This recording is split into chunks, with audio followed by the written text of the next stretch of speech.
بسم الله الرحمن الرحيم. الرحمن علم القرآن، خلق الإنسان علمه البيان. الشمس والقمر بحسبان، والنجم والشجر يسجدان. والسماء رفعها ووضع الميزان، ألا تطغوا في الميزان. وأقيموا الوزن بالقسط ولا تخسروا الميزان. والأرض وضعها للأنام، فيها فاكهة والنخل ذات الأكمام. والحب ذو العصف والريحان، فبأي آلاء ربكما تكذبان. خلق الإنسان من صلصال كالفخار، وخلق الجان من مارج من نار. فبأي آلاء ربكما تكذبان. رب المشرقين ورب المغربين، فبأي آلاء ربكما تكذبان. مرج البحرين يلتقيان، بينهما برزخ لا يبغيان. فبأي آلاء ربكما تكذبان. يخرج منهما اللؤلؤ والمرجان، فبأي آلاء ربكما تكذبان. وله الجوار المنشآت في البحر كالأعلام، فبأي آلاء ربكما تكذبان. كل من عليها فان، ويبقى وجه ربك ذو الجلال والإكرام. فبأي آلاء ربكما تكذبان. يسأله من في السماوات والأرض كل يوم هو في شأن. فبأي آلاء ربكما تكذبان. سنفرغ لكم أيها الثقلان، فبأي آلاء ربكما تكذبان. يا معشر الجن والإنس إن استطعتم أن تنفذوا من أقطار السماوات والأرض فانفذوا، لا تنفذون إلا بسلطان. فبأي آلاء ربكما تكذبان. يرسل عليكما شواظ من نار ونحاس فلا تنتصران. فبأي آلاء ربكما تكذبان. فإذا انشقت السماء فكانت وردة كالدهان. فبأي آلاء ربكما تكذبان. فيومئذ لا يسأل عن ذنبه إنس ولا جان. فبأي آلاء ربكما تكذبان. يعرف المجرمون بسيماهم فيؤخذ بالنواصي والأقدام. فبأي آلاء ربكما تكذبان. هذه جهنم التي يكذب بها المجرمون يطوفون بينها وبين حميم آن فبأي آلاء ربكما تكذبان ولمن خاف مقام ربه جنتان فبأي آلاء ربكما تكذبان ذواتا أفنان فبأي آلاء ربكما تكذبان فيهما عينان تجريان فبأي آلاء ربكما تكذبان فيهما من كل فاكهة زوجان فبأي آلاء ربكما تكذبان متكئين على فرش بطائنها من استبرق وجنى الجنتين دان فبأي آلاء ربكما تكذبان فيهن قاصرات الطرف لم يطمثهن إنس قبلهم ولا جان فبأي آلاء ربكما تكذبان كأنهن الياقوت والمرجان فبأي آلاء ربكما تكذبان هل جزاء الإحسان إلا الإحسان فبأي آلاء ربكما تكذبان ومن دونهما جنتان فبأي آلاء ربكما تكذبان مدهامتان فبأي آلاء ربكما تكذبان فيهما عينان نضاختان فبأي آلاء ربكما تكذبان فيهما فاكهة ونخل ورمان فبأي آلاء ربكما تكذبان فيهن خيرات حسان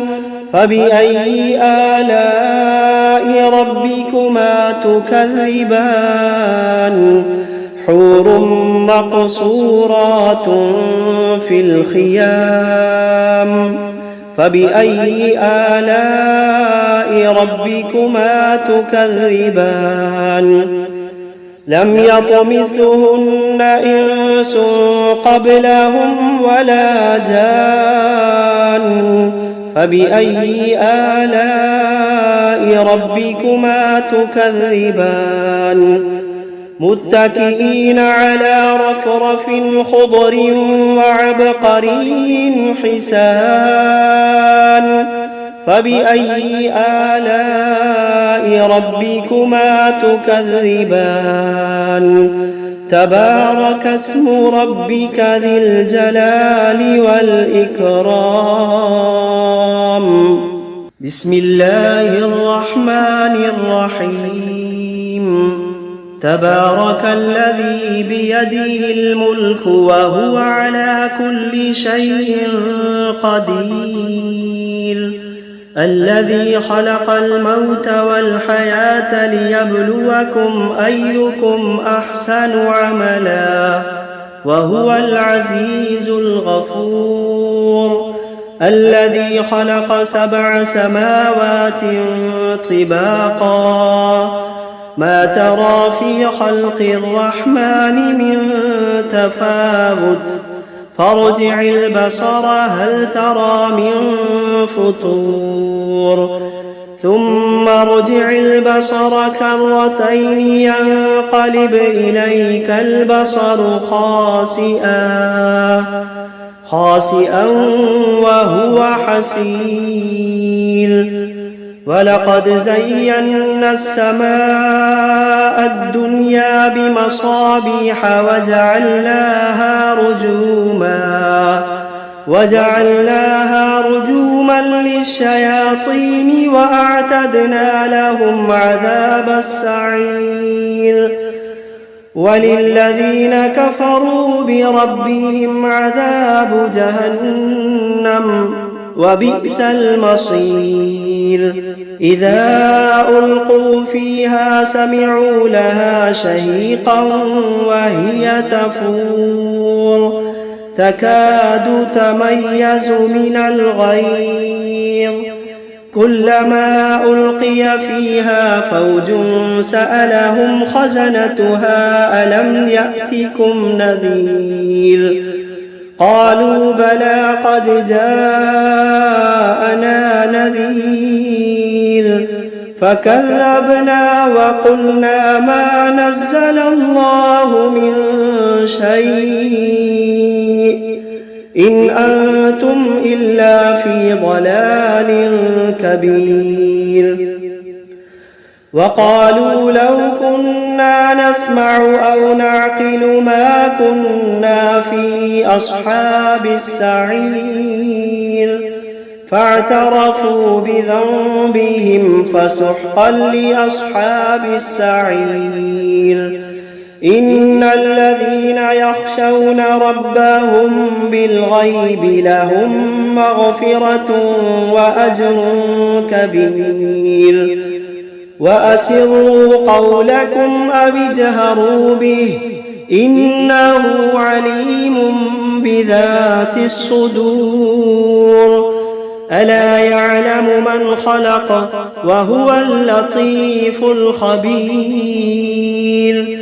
ألا يعلم من خلق وهو اللطيف الخبير هو الذي جعل لكم الأرض ذلولا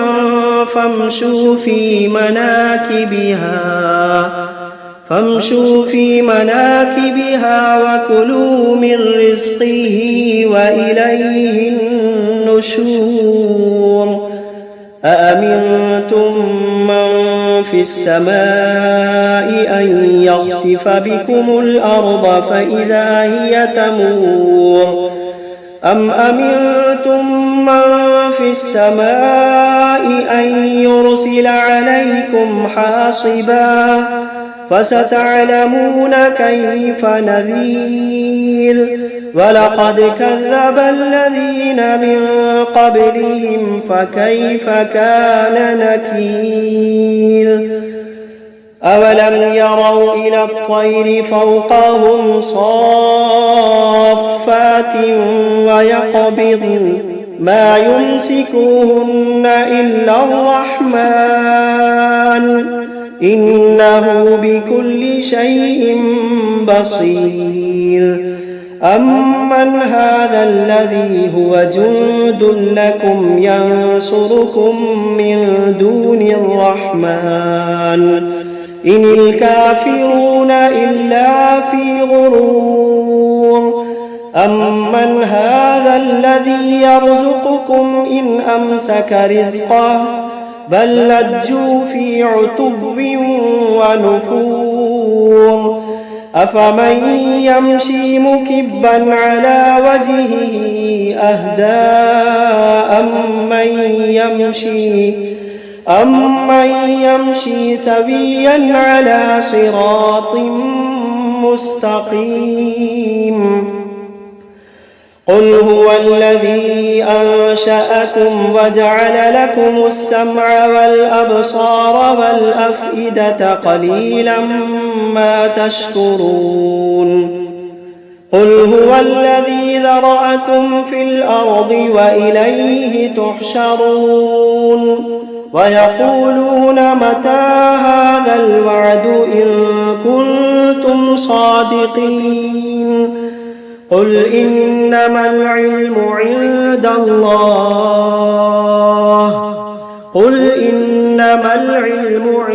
الله وإنما أنا نذير مبين فلما رأوه زلفة سيئت وجوه الذين كفروا وقيل هذا الذي كنتم به تدعون قل أرأيتم إن أهلكني الله ومن معي أو رحمنا فمن يجير الكافرين من عذاب أليم قل هو الرحمن آمنا به وعليه توكلنا فستعلمون من هو في ضلال مبين قل أرأيتم إن أصبح ماؤكم غورا فمن يأتيكم بماء معين بسم الله الرحمن الرحيم قل أوحي إلي أنه استمع نفر من الجن فقالوا إنا سمعنا قرآنا عجبا يهدي إلى الرشد فآمنا به ولن نشرك بربنا أحدا وأنه تعالى جد ربنا ما اتخذ صاحبة ولا ولدا وأنه كان يقول سفيهنا على الله شططا وأنا ظننا أن لن تقول الإنس والجن على الله كذبا وأنه كان رجال من الإنس يعوذون برجال من الجن فزادوهم رهقا وأنهم ظنوا كما ظننتم أن لن يبعث الله أحدا وأنا لمسنا السماء فوجدناها ملئت حرسا شديدا وشهبا وأنا كنا نقعد منها مقاعد للسمع فمن يستمع الآن يجد له شهابا رصدا وأنا لا ندري أشر أريد بمن في الأرض أم أراد بهم ربهم رشدا وأنا منا الصالحون ومنا دون ذلك كنا طرائق قددا وأنا ظننا أن لن نعجز الله في الأرض ولن نعجزه هربا وأنا لما سمعنا الهدى آمنا به فمن يؤمن بربه فلا يخاف بخسا ولا رهقا وأنا منا المسلمون ومنا القاسطون فمن أسلم فأولئك تحروا رشدا وأما القاسطون فكانوا لجهنم حطبا وأن لو استقاموا على الطريقة لأسقيناهم ماء غدقا لنفتنهم فيه ومن يعرض عن ذكر ربه يسلكه عذابا صعدا وأن المساجد لله فلا تدعوا مع الله أحدا وأنه لما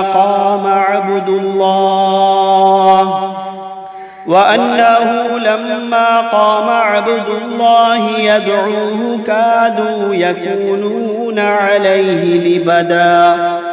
قل إنما أدعو ربي ولا أشرك به أحدا قل إني لا أملك لكم ضرا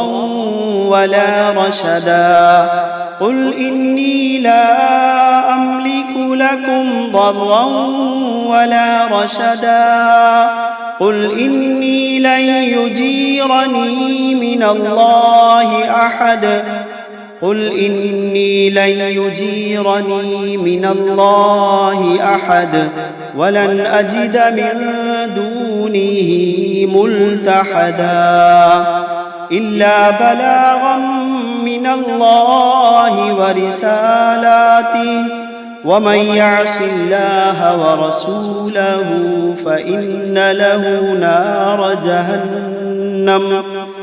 ومن يعص الله ورسوله فإن له نار جهنم خالدين فيها أبدا حتى إذا رأوا ما يوعدون فسيعلمون من أضعف ناصرا وأقل عددا قل إن أدري أقريب ما توعدون أم يجعل له ربي أمدا